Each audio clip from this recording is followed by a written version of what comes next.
Hello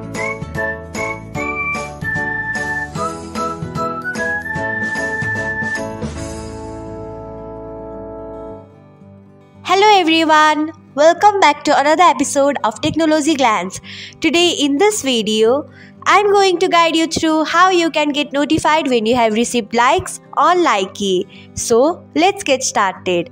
Firstly, open Likee app in a device, then tap on profile icon, next tap on three dots icon, after that tap on settings, then tap on notification, then scroll until you see likes, then tap on it. So this is how you can get notified when you have received likes on Likee. Thanks for watching. If you found this guide helpful, we would love it if you hit the thumbs up button below. We upload great new tech tutorials like this one every day. So don't forget to subscribe to our channel and hit the bell icon to get an update as soon as we post a video.